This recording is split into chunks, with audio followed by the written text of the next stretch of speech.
Hey, it's Kyle, and today let's talk about the idea of legalizing prostitution, but only if we can put an outrageous tax on it. Prostitution exists in just about every major metropolitan area in the world, from New York to Paris, from Tokyo to Johannesburg, and even in not so large places like Omaha or Portland. Prostitution, many say, is the oldest profession. Since men fought wars, women had to do their part in other areas of life. Even after women held the fort working in factories, making bullets, and building planes during World War II, their female counterparts in Europe and Asia were still using prostitution to make a living. Prostitution is using one's body, it's not exclusively a female occupation, for sex in return for money. Sound familiar? If you think about it, every job that requires any physical interaction in exchange for money is a form of prostitution. It's just considered immoral because social conservatives, mainly men, thought it wasn't right that women had control of their own bodies. And in many cases, they did have control. But the issue gained widespread notoriety when these women didn't have control. Sex slavery and trafficking have been and are still a problem around the world. Yes, even in the US. Many are forced into slavery in order to sexually satisfy the urges of evil men. The slave owners collect the pay and the girls live in miserable conditions. Just watch the movie Taken for a modern example of this. One of the main reasons why sex slavery exists is because it's illegal. In 1920, the 18th Amendment prohibited the manufacture, transportation, and sale of alcohol. And for 13 years, buildings were constructed with hidden bars, mechanisms to hide alcohol were created, and even cars were specially built to carry moonshine. Bribes were rampant, with mobsters taking over the illegal transportation of alcohol from Canada and Mexico to the US. It took over a decade to see this experiment fail, and the 21st Amendment made alcohol legal again. And last time I checked, there's a tax on the purchase and sale of alcoholic beverages, which accounts for nearly $19 billion per year. What I'm arguing for is the legalization of prostitution. It won't be exactly like the legalization of alcohol or even that of marijuana. The illegality of prostitution is a moral one, and not an economic one. But is it immoral to continue sex trafficking and deny people the right to create an income for themselves just because you have a different idea of morality than someone else?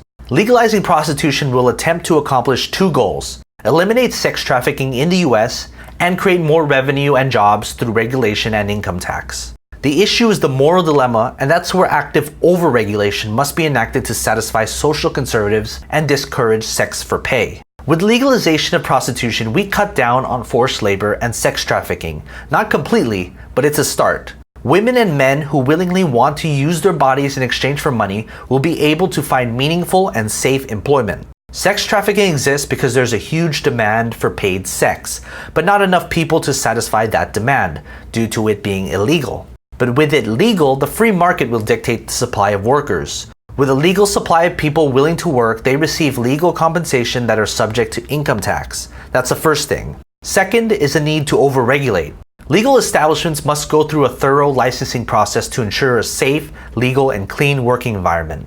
Unannounced inspections will also be conducted. The process will purposely be difficult. Thorough background checks will be enforced. Prospective owners must have no criminal history and thus remove the underground aspect of operating an illegal business.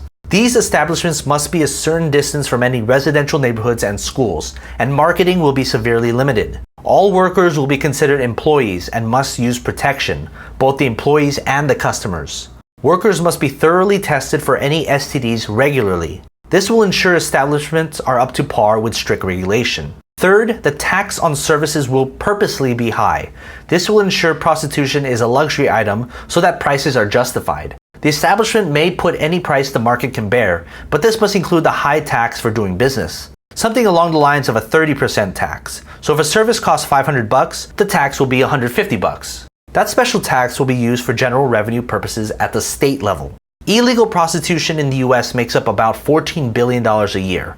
With it being legal, even with strict regulation, it can generate more than $100 billion and $30 billion in annual tax revenue. Now, how realistic is this? It'll be difficult compared to my other tax proposals, but it's something to talk about. But from looking at this from a purely economic standpoint, you can see the benefits of generating revenue and creating jobs for thousands of people who otherwise would have no means to support themselves, thus relying on government welfare to keep them alive, which we want to minimize as a society. And with the added benefit of further decimating sex trafficking, we can take the moral high ground instead of just talking from a distance. Of course, we'll have to see what the policy wonks have to say about this, but hopefully we can get the conversation going.